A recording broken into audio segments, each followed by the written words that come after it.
अध्याय 10 पार्ट 2 इल्तुतमिश तथा उसके उत्तराधिकारी 1211 से 1236 ईस्वी। रुकनुद्दीन फिरोज शाह 1236 ईस्वी। प्रश्न 1। इल्तुतमिश का कौन सा पुत्र सबसे योग्य था जिसकी मृत्यु 1236 ईस्वी में हो गई थी? उत्तर नासिरुद्दीन महमूद। प्रश्न 2। इल्तुतमिश ने अपनी उत्तराधिकारिणी के रूप में किसे चुना था? उत्तर अपनी सबसे बड़ी पुत्री रजिया को। प्रश्न 3। इल्तुतमिश के किस पुत्र को उसकी मृत्यु के बाद गद्दी पर बिठाया गया? उत्तर रुकनुद्दीन फिरोज शाह को। प्रश्न 4। रुकनुद्दीन फिरोज शाह की माता का क्या नाम था? उत्तर शाह तुर्कन। प्रश्न 5। रुकनुद्दीन फिरोज शाह के शासनकाल में वास्तविक सत्ता किसके हाथों में थी? उत्तर उसकी माता शाह तुर्कन के हाथों में। प्रश्न 6। शाह तुर्कन ने अपने शासनकाल में किस प्रकार के अत्याचार किए? उत्तर उसने अपनी सौतों तथा उनके पुत्रों पर अत्याचार किए। प्रश्न 7। रुकनुद्दीन फिरोज शाह के खिलाफ पहला बड़ा विद्रोह किसने किया? उत्तर उसके भाई गियासुद्दीन ने, जो अवध का सूबेदार था। प्रश्न 8। रुकनुद्दीन फिरोज शाह के खिलाफ किन सूबेदारों ने मिलकर समझौता किया था? उत्तर मुल्तान, लाहौर, हांसी तथा बदायूं के शासकों ने। प्रश्न 9। रुकनुद्दीन फिरोज शाह की अनुपस्थिति में रजिया ने दिल्ली की जनता से सहायता मांगने के लिए क्या किया? उत्तर शुक्रवार की नमाज के समय लाल वस्त्र धारण करके जनता के सामने उपस्थित हुई। प्रश्न 10। रुकनुद्दीन फिरोज शाह को कब और कितने समय के शासन के बाद कत्ल कर दिया गया? उत्तर 1236 ईस्वी में, केवल 7 महीने राज्य करने के बाद। रजिया 1236 से 1240 ईस्वी। प्रश्न 11। रजिया के सिंहासनारोहण का विरोध किन सूबेदारों ने किया था? उत्तर बदायूं, मुल्तान, हांसी और लाहौर के सूबेदारों ने। प्रश्न 12। फिरोज का वजीर कौन था जो रजिया के विरोधी गुट में शामिल हो गया था? उत्तर निजामुल मुल्क जुनैदी। प्रश्न 13। रजिया ने अपने विरोधी सूबेदारों के गुट को कैसे छिन्न भिन्न किया? उत्तर कुशलता से कूटनीतिक चाल चलकर षड्यंत्रकारियों में फूट डाल दी। प्रश्न 14। रजिया ने अपना वजीर किसे नियुक्त किया? उत्तर ख्वाजा मोहाज बुद्दीन को। प्रश्न 15। रजिया की अधीनता लखनौती से लेकर कहाँ तक के प्रदेशों ने स्वीकार की थी? उत्तर लखनौती से देवल तक संपूर्ण हिंदुस्तान ने। प्रश्न 16। रजिया की सफलता उसके पतन का कारण क्यों बनी? क्योंकि उसने ताज की शक्ति को निरंकुश बनाने का प्रयत्न किया, जो तुर्की अमीरों को स्वीकार्य नहीं था। प्रश्न 17। सनातनी मुसलमान रजिया से अप्रसन्न क्यों थे? क्योंकि उसने स्त्रियों की पोशाक तथा पर्दा त्याग दिया था और पुरुषों के वस्त्र पहनकर राजकाज करती थी। प्रश्न 18। रजिया का किस हबशी अफसर पर विशेष अनुराग था? उत्तर जमालुद्दीन याकूत नामक हबशी अफसर पर, जो घोड़ों का सर्वोच्च अधिकारी था। प्रश्न 19। रजिया ने याकूत को उच्च पद पर नियुक्त करके क्या नीति अपनाई थी? तुर्की अमीरों के राजकीय पदों पर एकाधिकार को तोड़ने की नीति। प्रश्न 20। रजिया के विरुद्ध षड्यंत्र के प्रमुख नेता कौन कौन थे? उत्तर इख्तियारुद्दीन आयतीन, अमीर ए हाजिब, मलिक अल्तुनिया भटिंडा का शासक तथा कबीर खान लाहौर का सूबेदार। प्रश्न 21। रजिया के विरुद्ध लाहौर में विद्रोह किसने किया?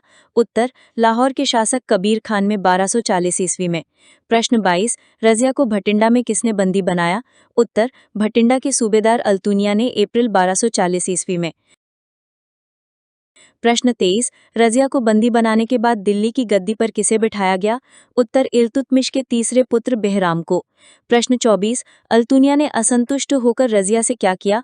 उसने रजिया को जेल से मुक्त करके उससे विवाह कर लिया। प्रश्न 25। रजिया और अल्तुनिया की मृत्यु कहाँ और किसके हाथों हुई? उत्तर कैथल के पास कुछ हिंदू डाकुओं के हाथों 13 अक्टूबर 1240 ईस्वी को। प्रश्न 26। किस इतिहासकार ने रजिया को महान शासिका, बुद्धिमान और न्याय करने वाली बताया है? उत्तर मिन्हाजुद्दीन सिराज में। प्रश्न 27। मिन्हाजुद्दीन सिराज ने रजिया के बारे में क्या दुख व्यक्त किया? उत्तर ये सब श्रेष्ठ गुण उसके किस काम के थे? क्योंकि वह स्त्री थी। प्रश्न 28। रजिया के पतन का मुख्य कारण क्या था? तुर्की सैनिक अमीरों की बलवती महत्वाकांक्षा और उसकी शक्ति को अपने हाथों में केंद्रित करने की नीति। मुइजुद्दीन बहरामशाह 1240 से 1242 ईस्वी। प्रश्न 29। बहरामशाह इल्तुतमिश का कौन सा पुत्र था? उत्तर तीसरा पुत्र। प्रश्न 30। बहरामशाह को किस शर्त पर गद्दी पर बिठाया गया था? कि वह तुर्क अमीरों को राजशक्ति का पूर्ण उपभोग करने देगा और स्वयं केवल नाम मात्र का शासक रहेगा। प्रश्न 31। तुर्क अमीरों ने कौन सा नया पद स्थापित किया था? उत्तर नायबे मुमालिकात। प्रश्न 32। नायबे ए नायब नायबे मुमालिकात के पद पर किसे नियुक्त किया गया था? इख्तियारुद्दीन ऐतगीन को। प्रश्न 33 नायबे ऐतगीन ने सुल्तान के कौन से विशेषाधिकार छीन लिए थे? अपने फाटक पर नौबत बजवाना और अपने यहाँ हाथी रखना। प्रश्न 34 बहराम शाह ने नायबे ऐतगीन का वध कहाँ करवाया था? उसी के दफ्तर में। प्रश्न 35 ऐतगीन के वध के बाद नायब के अधिकार किसने हड़प लिए थे? अमीर ए हाजिब बदरुद्दीन शंकर ने। प्रश्न 36 बहराम शाह के विरुद्ध मंगोलों ने पंजाब पर कब आक्रमण किया था? 1241 ईस्वी में। प्रश्न 37 बहराम शाह को कब और कैसे कत्ल कर दिया गया? मई 1242 ईस्वी में विद्रोहियों द्वारा पकड़कर। प्रश्न 38 अलाउद्दीन मसूद शाह किसका पुत्र था? रुकनुद्दीन फिरोज शाह का पुत्र और इल्तुतमिश का पौत्र। प्रश्न 39 मसूद शाह को किस शर्त पर गद्दी पर बिठाया गया था कि वह 40 के सुपुर्द समस्त शक्ति करके केवल सुल्तान की उपाधि का उपभोग करेगा? प्रश्न 40 मसूद शाह के शासनकाल में नायब का पद किसे मिला? गौर के शरणार्थी मलिक कुतुबुद्दीन हसन को।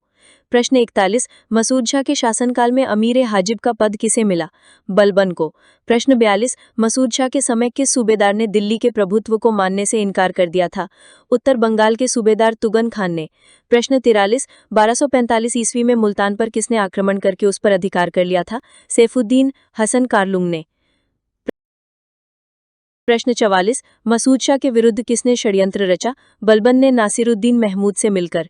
प्रश्न 45 अलाउद्दीन मसूद शाह को गद्दी से कब उतार दिया गया? जून 1246 ईस्वी में। प्रश्न 46 नासिरुद्दीन महमूद दिल्ली की गद्दी पर कब बैठा? 10 जून 1246 ईस्वी को। प्रश्न 47 नासिरुद्दीन महमूद के शासनकाल में वास्तविक सत्ता किसके हाथों में थी? 40 के नेता बलबन के हाथों में।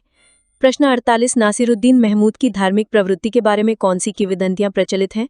उसकी रानी स्वयं भोजन बनाती थी और वह कुरान की प्रतिलिपियां बनाने में समय व्यतीत करता था। प्रश्न 49 नासिरुद्दीन महमूद ने बलबन को कौन सा महत्वपूर्ण पद दिया? नायब मुमालिकात 1249 ईस्वी में। प्रश्न 50 बलबन ने अपनी पुत्री का विवाह किसके साथ किया था? सुल्तान नासिरुद्दीन महमूद के साथ। प्रश्न 51 किस हिंदू से मुसलमान बने व्यक्ति ने बलबन के विरुद्ध दल का नेतृत्व किया था? इमादुद्दीन रैहान ने। प्रश्न 52 रैहान के शासन में आने के बाद प्रधानमंत्री कौन बना? स्वयं इमादुद्दीन रैहान। प्रश्न 53 तुर्की अमीर रैहान के शासन से क्यों अप्रसन्न थे? वे एक भारतीय मुसलमान को राज्य का वास्तविक प्रमुख बनते देखना पसंद नहीं करते थे। प्रश्न 54 बलबन को पुनः नायब के पद पर कब नियुक्त किया गया? 1254 ईस्वी में। प्रश्न 55 बंगाल के किस सूबेदार ने 1255 ईस्वी में सुल्तान की उपाधि धारण कर ली थी? यूजुबक ई तुर्गिल खान ने। प्रश्न 56 यूजुबक ई तुर्गिल खान की मृत्यु कैसे हुई? कामरूप पर आक्रमण के दौरान। प्रश्न 57 नासिरुद्दीन महमूद के शासनकाल के अंत तक बंगाल की क्या स्थिति थी? वह दिल्ली सल्तनत से स्वतंत्र ही बना रहा है। प्रश्न 58 1254 ईस्वी में लाहौर पर किसका अधिकार हो गया था? मंगोलों का। प्रश्न 59 बलबन ने दोआब में किस प्रसिद्ध सामंत को पराजित किया? डलकी व मलकी चंदेल वंश का त्रैलोक्य वर्मा। प्रश्न 60 नासिरुद्दीन महमूद की मृत्यु कब हुई और उसका उत्तराधिकारी कौन बना? 1265 ईस्वी में आकस्मिक मृत्यु हुई और बलबन उसका उत्तराधिकारी बना।